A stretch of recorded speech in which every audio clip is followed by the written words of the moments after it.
So what we're going to do in the next few minutes is I'm going to spend just a couple of minutes very quickly to provide you with an introduction to AE ProBio.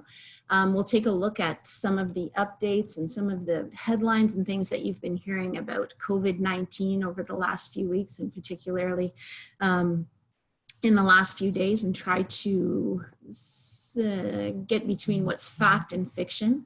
We'll take a look very quickly at how this particular pandemic compares to those of the flu and SARS. Try to help you sort through what's myth and what's fact when we talk about medications, supplements, and probiotics. Have a few suggestions on what you can do to promote and protect your own health. And then, as I said, we'll go through some of the questions that you may be asking throughout the session, and we'll try to answer as many of those as we can. Okay, so the Alliance for Education on Probiotics, which is commonly known as AE ProBio, it's a lot easier to say. We work really hard every single day to try and establish probiotics as a frontline therapy for the protection, the restoration, and enhancement of human health. We are working towards being the trusted global resource for evidence-based information on probiotic products.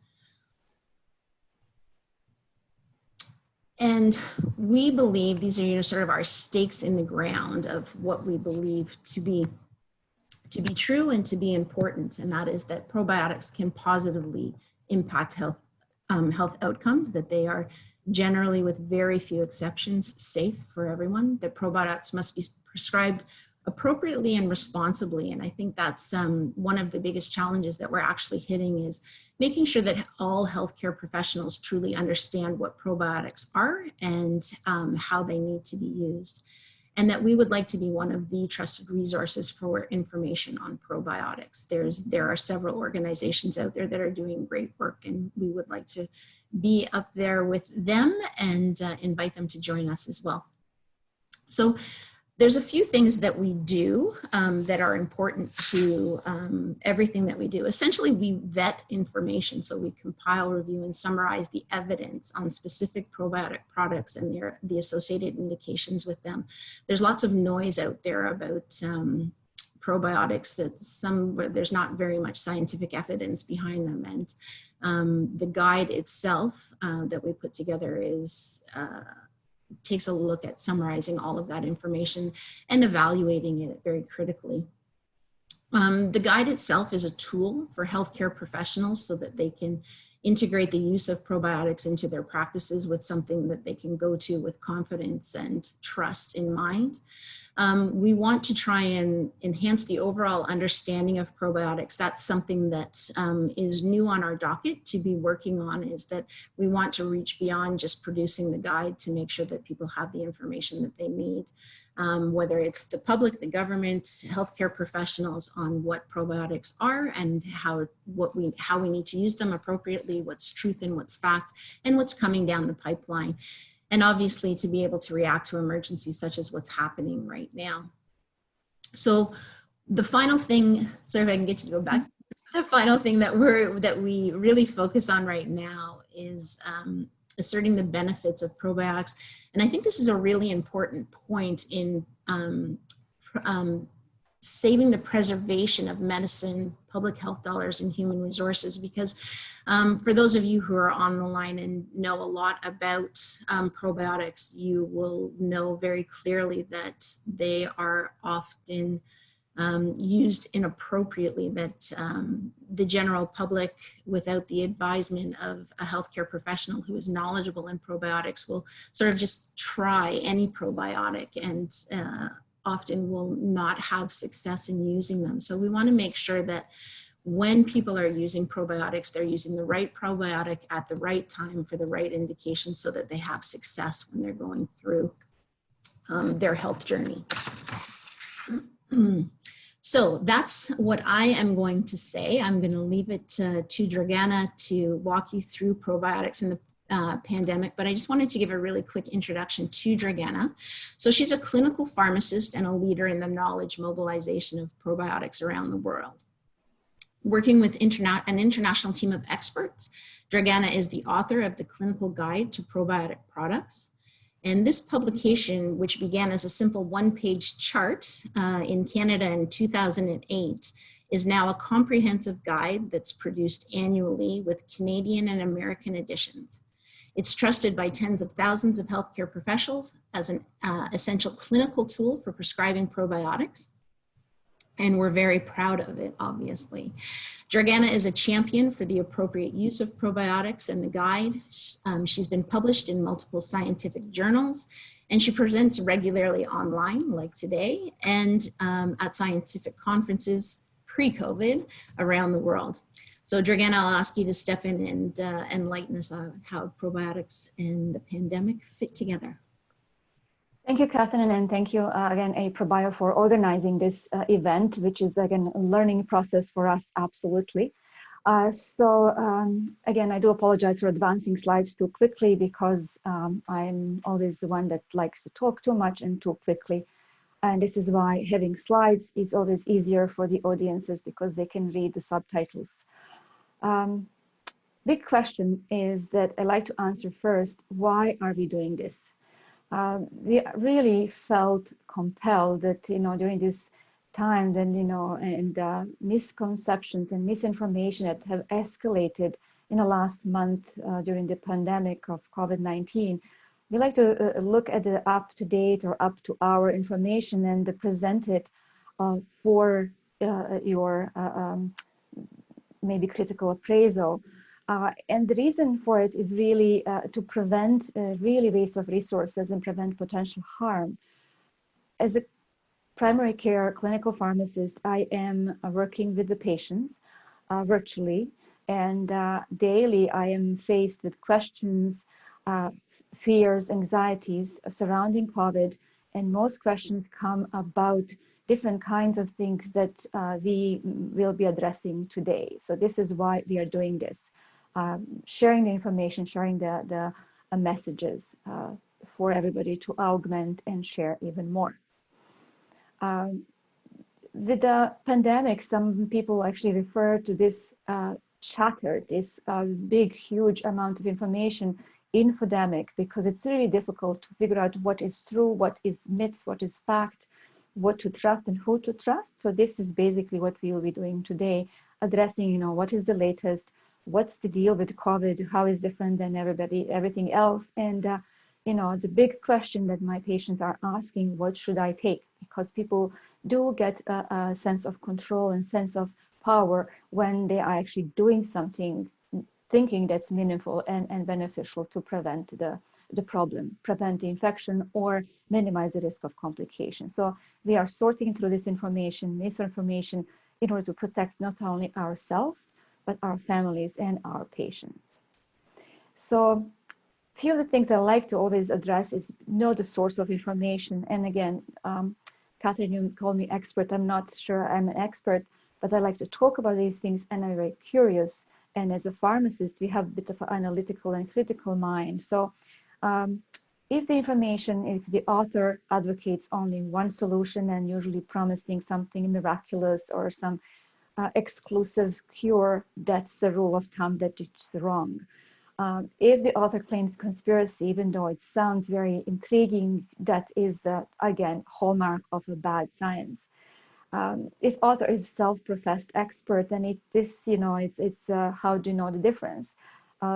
Usually self-professed experts are making lots of noise and they are, lacking the credentials and experience of a true expert.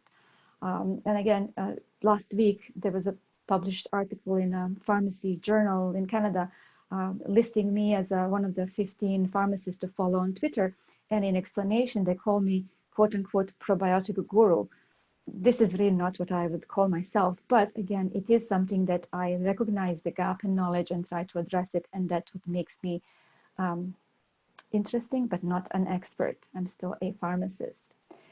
So things that we'll address before we go into the probiotic section or supplement or medication review is really what have we learned in the last 6 months of the coronavirus that we called first, and then COVID-19 and all the pandemic and everything else. There's really lots of research, but again, it seems that there's never an end to it, and there's very of the information and what we learn, it's changing daily. And again, new symptoms, new comorbidities emerge very, very frequently.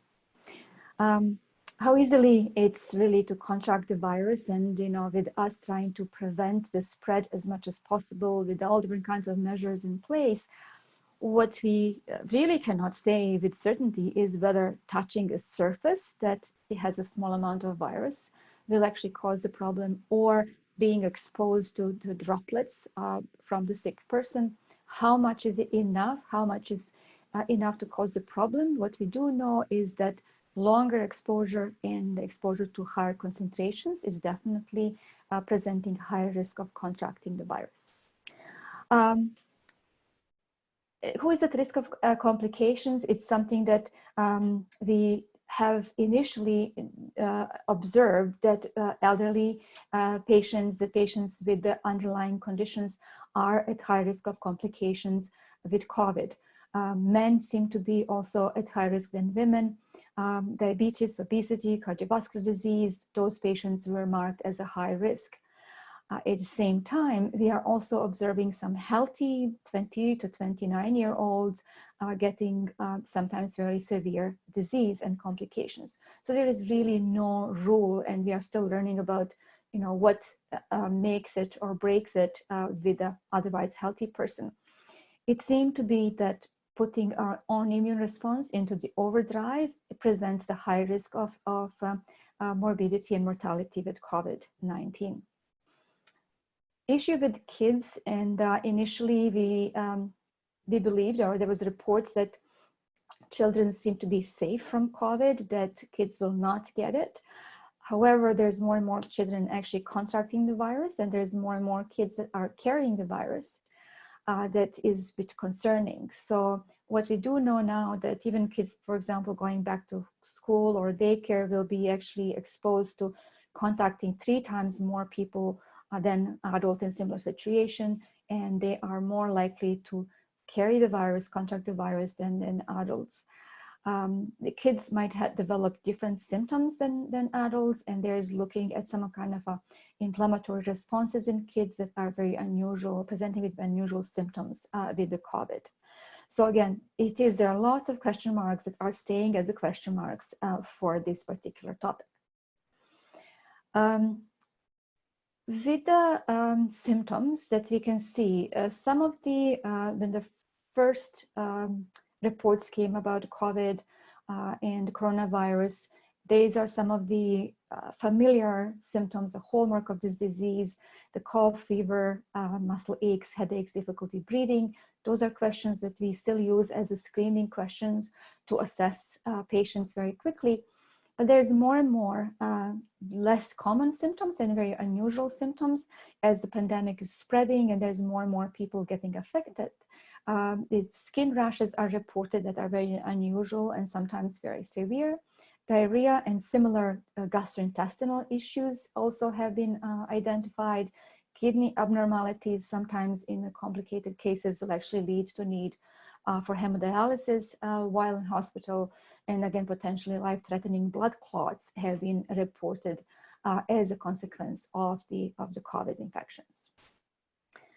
So one of the interesting things that is been in the news in the last couple of days is the asymptomatic COVID-19 patients. So those would be actually patients that will carry the virus in a sufficient amount to pass it on to others, but do not develop the regular or expected or even less common symptoms. The number, if it's 40 to 45%, as reported in a study published 10 days ago, or less as reported with WHO last 2 days, it remains to be seen, but there is a high population that will actually carry virus with no symptoms. And they can transmit this virus sometimes even longer than 14 days. What is also interesting that in some of those patients, the absence of symptoms, it did not mean they are actually not getting any harm or damage to the tissue, especially to the lungs, and there have been some observed subclinical changes. So more to learn about that as well. Having asymptomatic carriers, it makes it much, much harder to actually figure out what are the guidelines to prevent the transmission.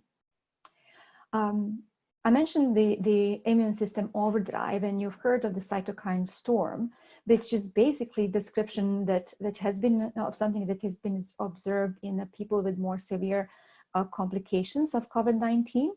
What it is actually, cytokines are molecules that are released by immune system in order to keep everything at the bay, to protect the body. It's as a response to injury or to pathogen, and they can really range from a mild fever, secretions of mucus, etc., to really very severe complications, even death. Scientists are still trying to figure out and understand what is the key and that happens in a cell, in a tissue, and in our body, especially in the immune system, that will actually tip that reaction, that balance from a normal protective response, which is like, hey, come and help me, to immune system call to kind of a reinforcement, and that will be overkill, which is like a 4-alarm call and panic call that system will actually, our immune system will go against ourselves and cause life-threatening reaction, which is seen in patients with SARS-CoV or COVID-19 infection.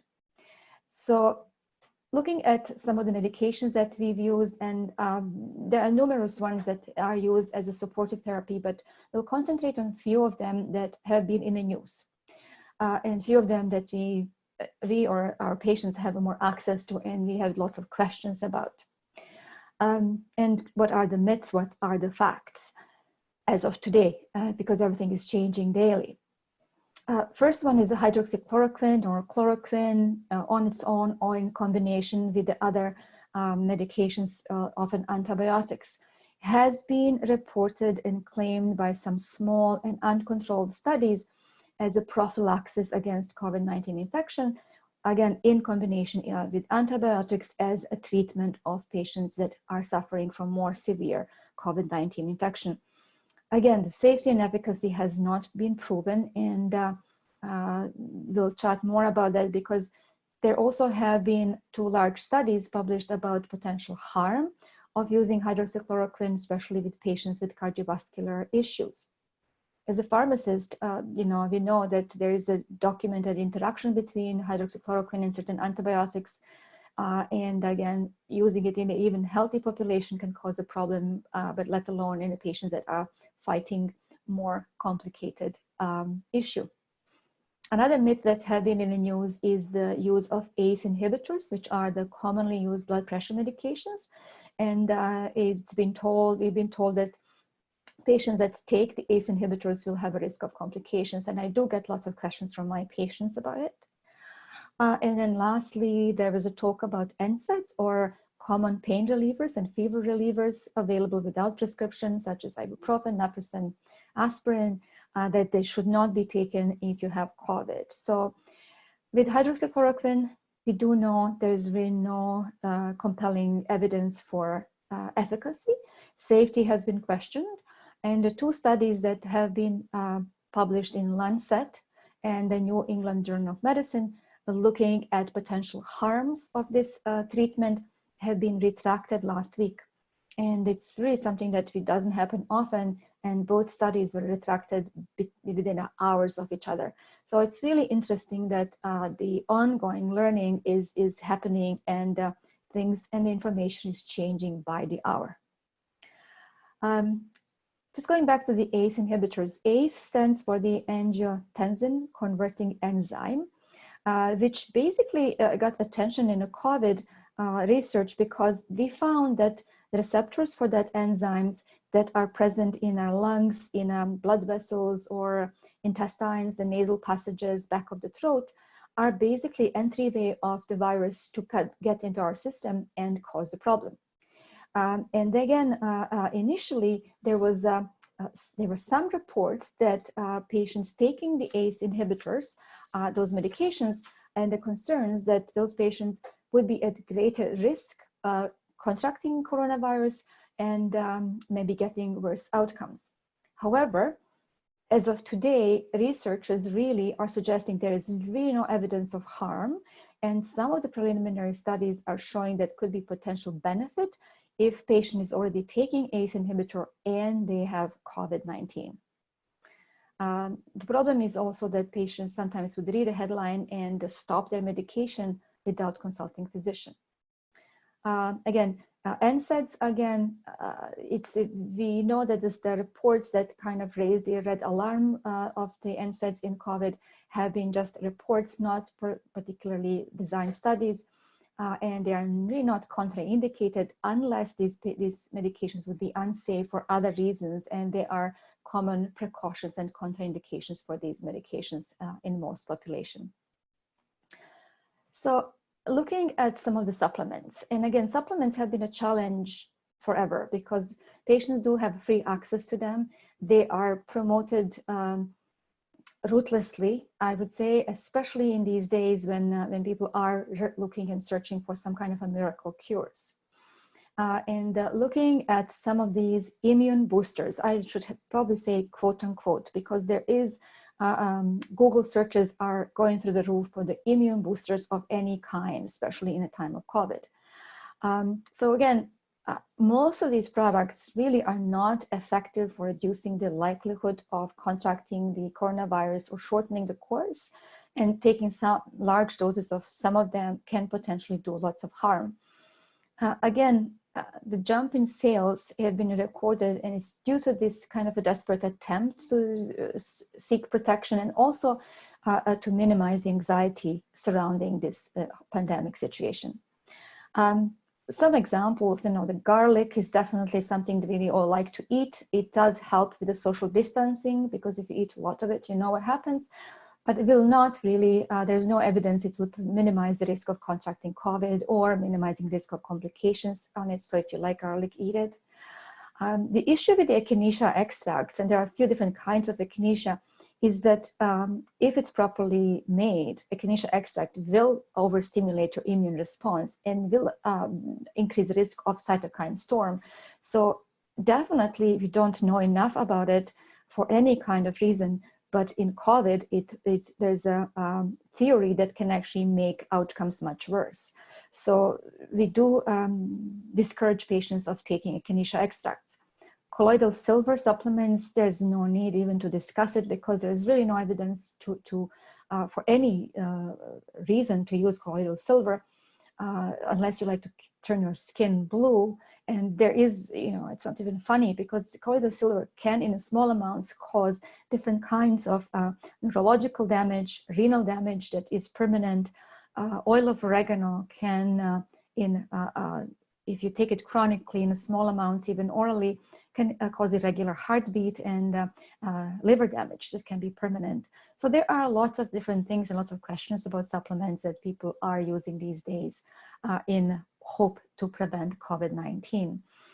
Zinc, again, there are certain population, maybe patients that are low in zinc that might benefit from it, but it's really difficult to determine who would be benefiting from zinc. And vitamin D we'll talk about in more details in one of the next slides. What is also interesting that in the first few weeks of pandemic, this is data from March from US, the sales of some of these supplements soared. They usually say that expectation on the increase is like 6 to 25%, which is expected. This went beyond the expectation. So problem with this is that people are actually using their resources that are probably now not at abundance because people are losing jobs, they do not have regular income, and instead of maybe using the money to ensure proper nutrition for the family, they are actually investing in unproven cures. Who is regulating these claims for supplements? That's a big question. And again, in Canada, we do have Health Canada that has opened the way for reporting and supervising the actions. And there's really, it's against the law to promote products, supplements, anything unless you have evidence, unless you have approval by Health Canada. So really there is lots of reports as of May 28 when I accessed, there's 155 entries, most of them resolved on behalf of Health Canada about products, supplements, masks, things, food supplements, promoting and stating they should be used or can offer help during pandemic. So there is a bit of a police, kind of watchdog in Canada looking at those claims. In US as well, the FDA and Federal Trade Commission is looking at those claims and sending warning letters. Again, this is something that it's a difficult job because it's desperate times, called for desperate measures, and people are, trying to get lots of fraudulent claims and products out to the hands of consumers, hoping to get a quick profit. So even WHO, World Health Organization, have promoted some of the infographics telling that garlic is healthy food, but again, it will really not help you with the preventing coronavirus. So if you like it, go for it. Vitamin D, there's always interesting conversation about vitamin D, and studies that over the last couple of decades have been, pro or con vitamin D. But looking at vitamin D in a coronavirus and pandemic situation, it was very interesting. This is something that even initially from the European data, there was looking at the role of the vitamin D in the prevention of coronavirus disease and mortality if you do catch it. So does vitamin D deficiency increase the risk? Based on data from Europe, the researchers actually point that yes, there's a higher chance of contracting COVID and also having more severe symptoms if you are deficient in vitamin D. They suggested that we need more studies and more research looking at if we correct deficiency, what are the outcomes. A few more observational papers came out later, and one of the most recent ones actually even went more to say that and recommend fairly high amounts of vitamin D. Again, this is something that we do not recommend unless there is appropriate testing involved. The researchers in this particular paper suggested taking 10,000 international units per day for first few weeks to rapidly raise a 25 hydroxy vitamin D concentration, and then we follow by 5,000 international units per day, which is much higher than any of the recommendations or daily recommended intake for vitamin D. Well, they also observed that the optimal levels or concentration of the 25 hydroxy vitamin D in plasma should be between 100 and 150 if you're in Canada, or 40 to 60 in US. It's the same level, just different measuring units. The conclusion of the study that for treatment of people who became infected, the higher vitamin D doses might be useful, and they're also suggesting that we need to evaluate these recommendations even more. So between not taking it at all or taking extremely high doses, the truth is always in between.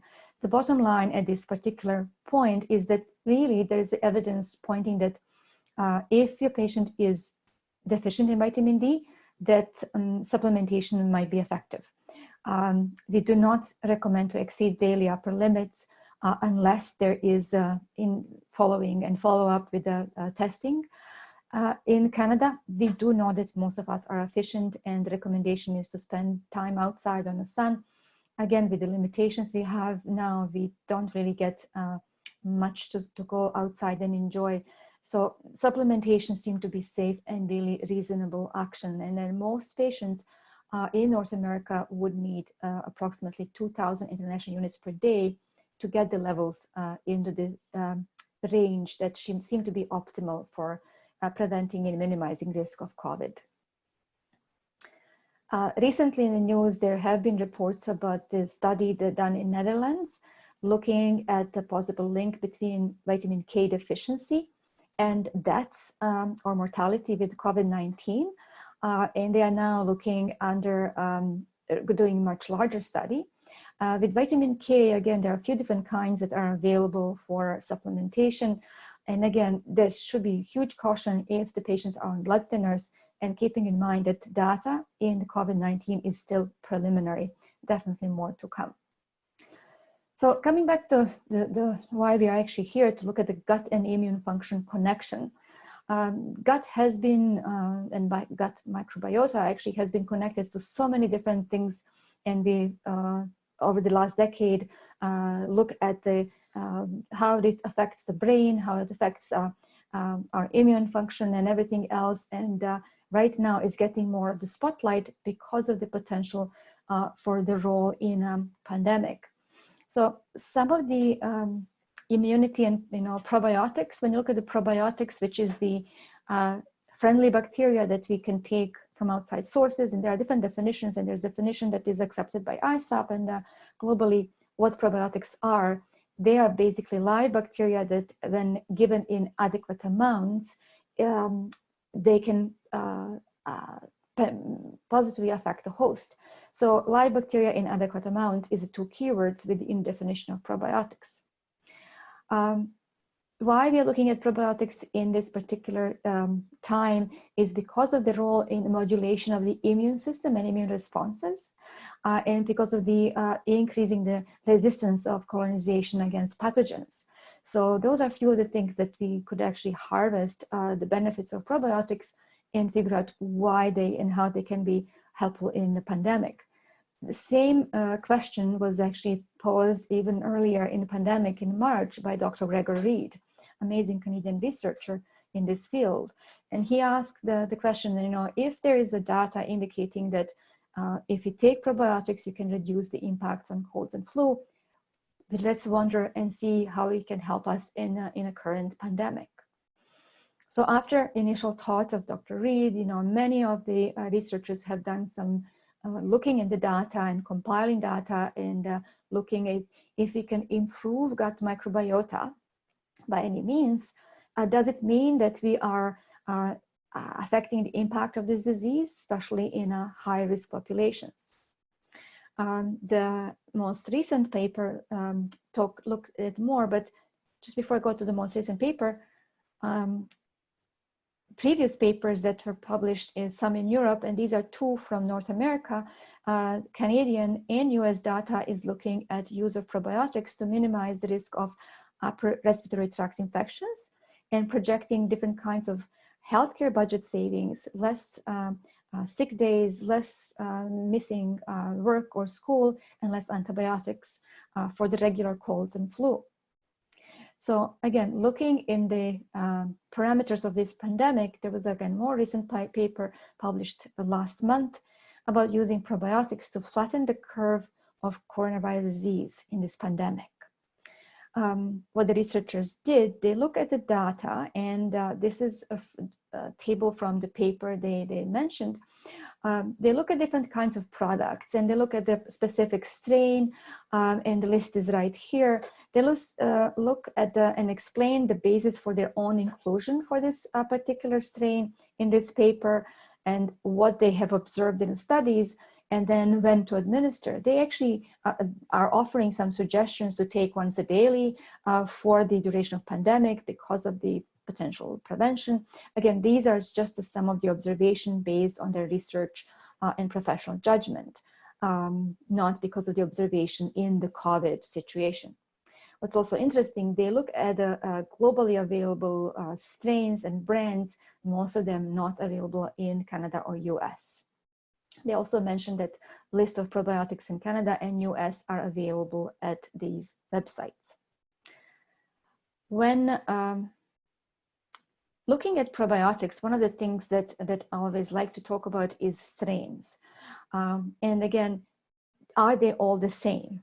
There is a definition of the probiotic is done by looking at the genus and the species and strain. I have to say these are mock-up strains. They don't exist. We put a series of numbers and letters. But basically, if we say that bifidobacterium is great for something, we don't know what kind of bifidobacterium or what is it for. And there are many examples of the same genus and species, but different strains being difference between life and death. So strain specificity and indicating what strain is in product is extremely, extremely important. So looking at strains and what strains of probiotics can be used in prevention of cold and flu, for example, or that have shown benefits for immune system. And this is based and from the clinical guide to probiotic products available in Canada and US, the chart that I work with an amazing group of researchers. And when you look at what has evidence in common cold and flu or the hospital-acquired infections is Lactobacillus casei, subspecies Percasei, CNCMI 1518. And that's the strain that is actually distributed in fermented milk product. Same thing is the Alcazei shirota, which is a strain that is presented in fermented milk product. There is also evidence for the combination of L. plantarum, Hill 9, and L. percasei 87002 in a capsule form. When you listen to me and you look at these names, difficult to remember, difficult to pronounce. Imagine telling your patients to go to the grocery store and buy Alcazei subspecies Percasei CNCM I1518 and take it 3 times a day. They will look at you like you're crazy. So this is why in a clinical guide to probiotic products, we do list corresponding brand names for these specific strains in specific format to make it easier to recommend probiotics to patients and for patients to remember what to take. Looking at research done with the use of probiotics in kids, there's even more than in adults. So we are seeing that, I'm not going to read all of them, but there are quite a few single strains available in drops, chewable tablets, or specific combination of strains that can be used and have been observed in kids to minimize the risk of common cold infections, days with fever, days with needing antibiotics, etc. So different ages of age groups of kids with different settings. And then again, there's more and more research looking into this particular population in preventing common colds and flu. So with that, I mentioned the clinical guides. The clinical guide is a project that's been going on for a long time in Canada since 2008. In the US, a little bit, this is the 6th edition this time. The reason why we have 2 different editions is because the brand names of specific strains or specific combinations will be different, often in the States or in Canada. Sometimes they are the same, sometimes different. That's why we have 2 different versions. This is, I do take pride of this being my idea, but the work on this, it's not only my work, it's the work of the amazing group of reviewers. And we have them all listed here. I'd like to thank them right now because it's their work and they bring their expertise in, some of them are researchers, some of them are gastroenterologists, some of them are clinicians. So they bring the perspective of end users for the guide. They bring the issues they face in their clinics and we look at what is the evidence. One of the things that we like to say is that probiotics are easily accessible to our patients. What we're liking to do, we're not really saying that everybody should be taking probiotic, but if they are taking it, they should know what they're taking and maybe go with the product or strain that has best evidence for their intended outcomes. With that, we'll save lots of money, lots of frustration, and possibly improve outcomes for those patients. So what is the bottom line and recommendations of the day for us? It's really something that we've probably heard a million times. We have seen videos how to wash our hands, and this still stands as one of the best things we can do. Wash your hands often and wash it for a long time. If you cannot wash it, then use the hand sanitizers. But if you have access to running water, do wash your hands. Wear a mask. Lots of discussion about whether we need to wear a mask, how to wear the mask, and etc., and how much protection we do get. It does seem to be really something that indoor places like schools, businesses, crowded spaces, when you cannot really keep your distance, we need to have a mask. The discussion whether the mask will protect us, mask actually minimizes transmission and transmission of the COVID and protects the people around you more than it protects you. But if we all wear masks, then we are all protected. Public transit systems, all the places we cannot really keep separate, we should be wearing masks. Another issue with the mask is how to wear it. Make sure to cover the nose and mouth, there are no gaps, etc. People are talking about not being able to breathe. Certain population cannot wear masks, maybe small kids or people that already have difficulty breathing might need to avoid wearing masks, use different ways to actually distance from others and minimize the risk of infection. Distance is a big thing. Avoiding large crowds, protecting those that are at high risk. So some of the things with the mask, again, the WHO is suggesting that homemade masks, fabric masks are fine as long as they have 3 layers. And for people that are over 60 or have underlying health risk, they should be wearing surgical masks. So this is basically kind of recommendation of the day. Hope for the best, plan for the worst. The nice weather is here, everybody's out there, but the virus is still here. So this is something that it's not going away, and we have to be careful what we do next. I will offer some of the resources for the up-to-date information. The Center for Effective Practice does have a whole section and whole separate website on with the COVID updates. They critically assess the information published and the post. There's a huge resource. And again, it's what we use is like academic detailers to get unbiased and evidence-based information. In Canada, there is a COVID drug evidence initiative if you're looking at the drugs that have been tested for COVID and to see what's going on there. The International Scientific Association for Probiotics and Prebiotics, I would highly recommend for source of great information on probiotic in general. They are great infographics that you can share with your patients. So I would definitely suggest to visit those websites as well. And again, with that, I think I can have Katrin join me and start asking questions. It's great. Thanks so much, Dragana. That's a lot of information to go through fairly quickly. So we've gone a little bit longer than what we want, but let's take a few minutes to do some ask and answer some of the questions. And then if you have additional ones, please keep them coming in. We'll keep track of them, and we'll, as we said at the start of the session, we'll answer them as time goes by. So one of the questions we have is, can you comment on spore probiotics versus other types in terms of health, efficacy, and others? So again, there are different kinds of probiotics, and they are strain specific. There are certain spore probiotics that are very popular.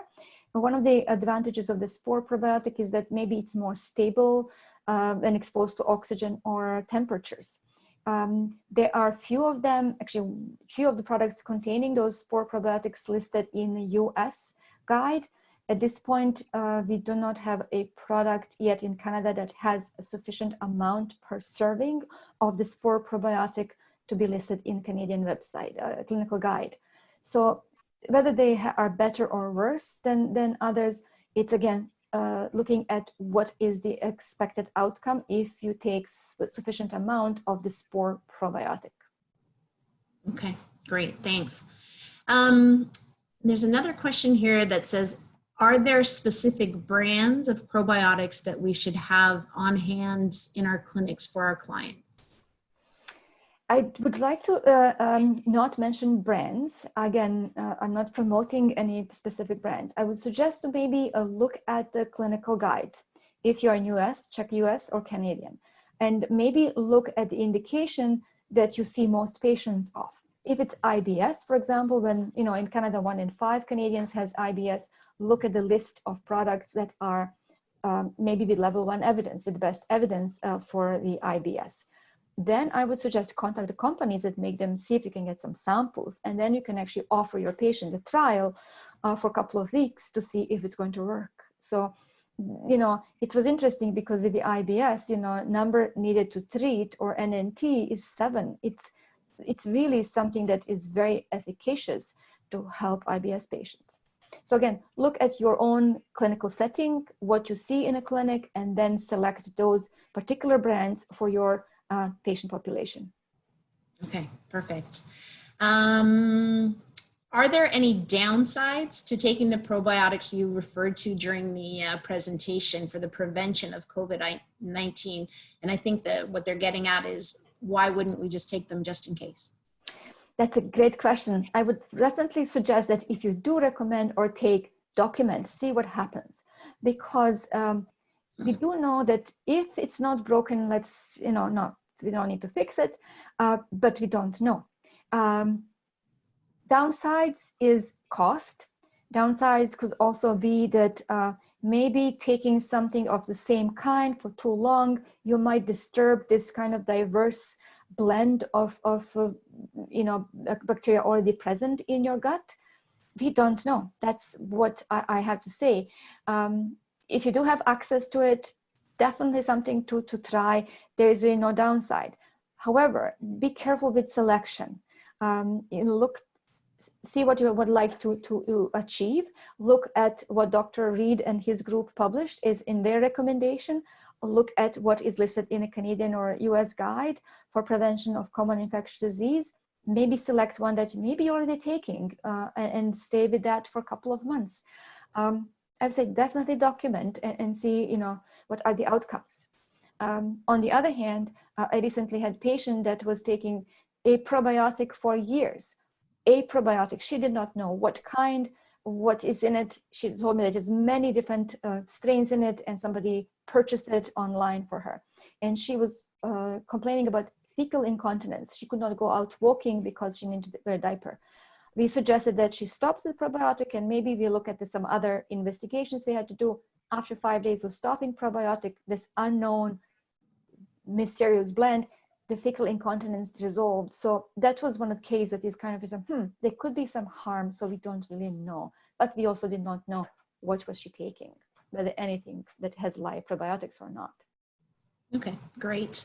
And a question that's kind of related to the last one, but we'll throw it out there anyways. With the consideration that there are so many older adults who are being affected and affected seriously by COVID-19, should we be providing older adults with vitamin D? And do they need higher levels than the general public? So there was always recommendation to provide vitamin D to older population because, again, for the different kinds of reasons, and they tend to be more deficient than the rest of the population in vitamin D. Initially, we were recommending vitamin D to prevent osteoporosis, to minimize the risk of fractures, to improve the balance, to improve the brain function, etc. So the older population always have had some higher recommendation for daily intake of vitamin D than the rest of us. Might be a good idea to really pay attention to the older population and assess the need and adjust the supplementation accordingly. Okay, great. So I think we'll, okay, actually there are two, we'll do two last questions and then we'll close it off. So the one is, should we be taking a prebiotic with the probiotic? It's a great question. A prebiotic is basically, again, there is a specific definition of prebiotic. I would encourage you to go to ISAP website to read about it. Prebiotic is the substrate, is the non-fermentable carbohydrate, basically kind of fiber that will support and feed good bacteria in your gut. So if you do not eat that, then good bacteria in our gut will suffer and starve. So we need to make sure to pay attention to food and what we eat. Include foods that are prebiotics, and there are different resources. Dietitians can help you to figure out what foods will actually have more of the prebiotic, but rule of thumb, anything with a fiber, that kind of a complex carbohydrate, will provide good food for bacteria in the gut. To achieve the effect from probiotic, you do not really need to take prebiotic, but it's always a good idea to actually take prebiotic, preferably in food source, for healthy foods. Okay, great. And last one, which just for everybody who's still hanging in there with us, which is actually almost everybody.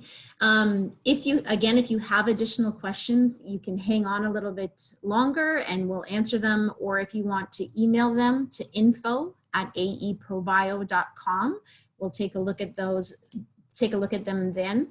And get back to you and actually share with everybody. But the final question, which is not necessarily specific to COVID-19, but to probiotics in general, is how do we actually know that the probiotic is getting through the stomach acid and being utilized? So that is an interesting question. There's always question and thinking that stomach acid kills bacteria, but thinking about it, stomach acid, there are specific bacteria that love stomach acid. So it's I don't think we need to worry about stomach acid. We need to look at evidence for specific strain, for specific outcome. And if the probiotic was administered orally in a study and showed benefit, that's it. We don't have to worry about stomach acid. We probably should be worrying more about suppressing the production of stomach acid with all different kinds we are doing right now and overdoing it because it's causing different kind of disturbances in the gut, and that's a subject for another webinar.